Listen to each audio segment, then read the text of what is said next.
अरे नाजरीन, welcome to my YouTube channel Azeem Urdu study. मैं उम्मीद करता हूँ कि आप तमाम नाजरीन खैर आफ़ियत से होंगे। जैसा कि आप तमाम ही हजरात को मालूम है कि मैं यूट्यूब पे अपना वीडियो डाल रहा हूँ, यानी मैट्रिक के उन स्टूडेंट्स के लिए जिनका सब्जेक्ट उर्दू है और वो दरख्शां पढ़ते हैं, उनके लिए मुसलसल मैं अपना वीडियो अपने YouTube channel Azeem Urdu study पे डालता आ रहा हूँ। और मैं उन लोगों को पढ़ा रहा हूँ, यानी कुछ स्टूडेंट्स है मेरे पास मैट्रिक के, वो आकर के मेरे पास पढ़ते हैं और वो कहते हैं कि सर वो ये उर्दू यानी इमला कैसे लिखना सीखे। तो मैं उनको सिखा रहा था रात में, तो मैं ये भी सोचा कि आप लोगों को भी सिखा दूँ ताकि आप ऑनलाइन भी फ़ायदा उठा लें। इसलिए मैं आपको सिर्फ़ और सिर्फ इमला का कुछ नमूना दिखाने के लिए आया हूँ कि वो इमला कैसे लिखे जाते हैं। तो आप देखिए, जिन हरूफ के आखिर में ये हरूफ होंगे उनके बाद वाले जितने भी हरूफ होंगे वो मिलते नहीं हैं, इसलिए आप इनको गौर से देखिएगा। ये अलिफ है, ये रा है, ये ड़ा है, ये जा है, ये दाल है, ये डाल है, ये जाल है और ये वाव है। यानी ये 1 2 3 4 5 6 7 8, ये 8 हरूफ है कि अगर इनके बाद वाले कोई हरूफ आते हैं और वो अल्फाज थोड़े 5 हरफी 6 हरफी वाला होता है तो उनके बाद ये जुड़ता नहीं, ये अलग रहता है। मान लीजिए आप अलिफ की मिसाल लीजिए कि अलिफ जब आएगा तो अलिफ के बाद वाला हुर्फ जो होंगे वो अलग होंगे। जैसे मान लीजिए मैं कार लिखूं तो कार लिखूंगा तो काफ अलिफ रा कार, काफ अलिफ रा कार, यानी कि कार को यहाँ पे अलिफ लगा करके ये रा को अलग कर दिया। वरना अगर मैं चाहता या अगर ऐसी जबान होती तो हम इसको कर भी कर सकते थे, कर करते तो काफ रा मिल जाता, लेकिन ये अलिफ आने की वजह से ये रा अलग हो गया।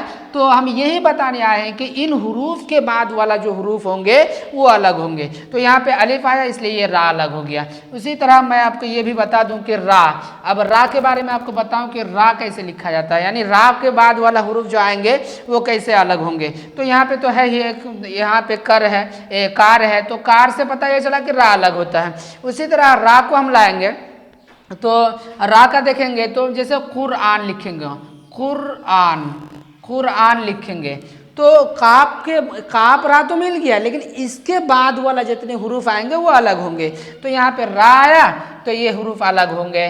जैसे अलिफ भी है उनमें से एक, तो ये भी अलग हो गया, ये नून भी अलग हो गया। तो गोया के जो ये हुरूफ आ जाते हैं उसके बाद नहीं मिलते। जैसे ये काफ और रा मिल गए एक साथ, उसी तरह रा और अलिफ नहीं मिलेगा, या अलिफ और नून नहीं मिलता है। अगर नून के बाद अलिफ आता है तो फिर नू अलिफ वर ना होता, तो वैसे मिलता है। उसी तरह जैसे रा है तो हम कहेंगे यहाँ पे घोड़ा, कहेंगे घोड़ा, तो घोड़ा भी ऐसे घोड़ा लिखा तो घोड़ा, घा और वाव, घोड़ा अलग आ गया और अलिफ भी अलग आ गया, एक साथ नहीं मिला। इसलिए कहते हैं कि जो हुरूफ आएंगे ये अलग लिखे जाते हैं। उसी तरह जा देखिए आप, तो हम इसको लिखेंगे रोज़ा। जैसे रा है, ये है रोज़ा, ये जा हो गया। तो गोया कि ये भी उन्हीं में से एक हुरूफ है, ये भी उन्हीं में से एक हुरूफ है और ये भी उन्हीं में से एक हुरूफ है। इसलिए ये हुरूफ जिनका आखिर में आ जाए उनके बाद वाला हुरूफ नहीं जुड़ता है। मैं इतनी बात बताने के लिए यहाँ पे आया हूँ। तो ये रोज़ा हो गया। अब उसी तरह ये दाल ले लीजिए, दाल को मैं अगर लिखूँ तो हद लिख दूँ, ऐसे हद लिख दूँ, या अगर आप बड़े हाथ से लिखेंगे तो बड़े हाथ से ऐसे हद लिख देते हैं, ये हद हो गया। तो गया कि ये हद के बाद वाला जो हुरूफ आएंगे तो वो अलग लिखे जाएंगे। आप मान लीजिए इसको हम हद के बजाय हिंदुस्तान 3 हरफी वाला लिखेंगे तो ऐसे लिखेंगे हिंद, ये तीन तो जुट गया, हा नून दाल तो जुट गया, लेकिन हिंदुस्तान लिखना है तो कैसे लिखना है। कुछ लोग कहते हैं कि मिला के लिखेंगे, तो कैसे, तो ये देखिए दाल आया तो अलग हो गया, उधर ये वाव आ गया। अब हिंदुस्तान, ये ता नून, यहाँ पे देखिए कि वो हुरूफ आ रहे हैं, दाल आ रहे हैं इसलिए इधर नहीं जुटा, इधर तो जुट गया। ये वाव आ रहे हैं इसलिए इसके साथ नहीं जुटा, ये अलग हो गया। अब ये सीन जो है ता है, ये अलिफ भी आ गया इसलिए नून के साथ नहीं जुटा, वो अलग हो गया। लेकिन अगर हम कहते हैं कि ये नहीं हिंदुस्तान लिखेंगे, तान नहीं लिखेंगे, तो फिर ये ता और नून मिल जाता, लेकिन अलिफ की वजह से ये नहीं मिल पाया है। इतनी बात समझ रहे होंगे आप दोस्तों जो मैं बताना चाह रहा हूँ। ये बहुत कॉमन बात है, आप इसको पकड़िए और ये अपना थिंकिंग मजबूत कीजिए, क्योंकि ये चीज़ें अगर अच्छी हो जाती हैं तो आपको इमला लिखने में थोड़ी सी दुश्वारी कम होगी।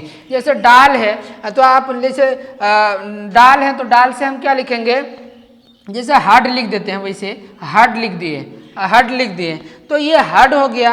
अब अगर हम इसको हार्डवेयर लिखते हैं तो ऐसे लिखेंगे हार्डवेयर, ऐसे अलिफ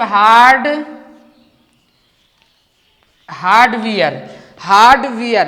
गोया के ये अलिफ जो हो रहे हैं तो हम इसको सिर्फ ये बताना चाह रहे हैं कि ये डाल आया तो ये इसके साथ नहीं जुटा, ये अलग हो गया, और कुछ बताना नहीं चाह रहे हैं। बस इतनी बात बता रहे हैं कि ये जो हुरूफ आएंगे तो उनके बाद वाला हुरूफ अलग होंगे। तो ये हो गया डाल की मिसाल। अब जाल की मिसाल लीजिए। अगर कोई बच्चा कहे कि जज्बात लिखिए तो जज्बात जीम जाल, तो ये अलग, ये दोनों मिल गया, लेकिन इसके बाद जो आएंगे तो मिलेंगे नहीं। जज, अब बा अलग हो गया, अलिफ के साथ आ गया, और ता भी अलग हो गया क्योंकि ये अलिफ आने की वजह से उन्हीं में से अलिफ भी आया, इसलिए ये भी अलग हो गया। तो ये जज्बात हो गया। अब उसी तरह एक और हुरूफ बचा हुआ है जो कि आपको मैं बताऊं कि ये होंगे जैसे हम कहेंगे हिंदुस्तान ही मान लीजिए, हिंदुस्तान, तो यहाँ पे हिंदुस्तान में वाव आ गया, इसलिए इधर वाला हुरूफ अलग हो गया, इधर वाला हुरूफ अलग हो गया, और ये अकेला रह गया। गोया कि ये किसी के साथ जुड़ता नहीं है। इससे पहले अगर हो हुरूफ तो इसके साथ जुड़ता है, लेकिन इसके बाद अगर होता है तो वो हुरूफ नहीं जुड़ता है। जैसे लव कहेंगे, जैसे लव कहेंगे तो लव काना, तो ऐसे लिखा जाएगा। गोया कि ये वाव इसके साथ नहीं जुड़ सकता है, लेकिन वाव से पहले अगर कोई हर्फ हो तो वो जुड़ जाता है, ये नहीं जुड़ता है। तो दोस्तों मैं उम्मीद करता हूँ कि आप ये चीज़ें समझ गए होंगे। अगर आप नहीं समझ पा रहे इन चीज़ों को तो आप कमेंट करके मुझसे बात कर सकते हैं या मुझसे पूछ सकते हैं। मैं आपकी मदद करने के लिए हमेशा तैयार हूँ। इंशाल्लाह मैं आपकी मदद करता रहूँगा और मैं आपको सिखाता रहूँगा। आप मेरे वीडियो को ज़्यादा से ज़्यादा देखिए और अपना एक नोट्स बनाइए, और जो मैं लगभग सर सैयद या आलमी हिद्दत तक मैं अपना नोट्स डाल चुका हूं अपने यूट्यूब चैनल अजीम उर्दू स्टडी पे।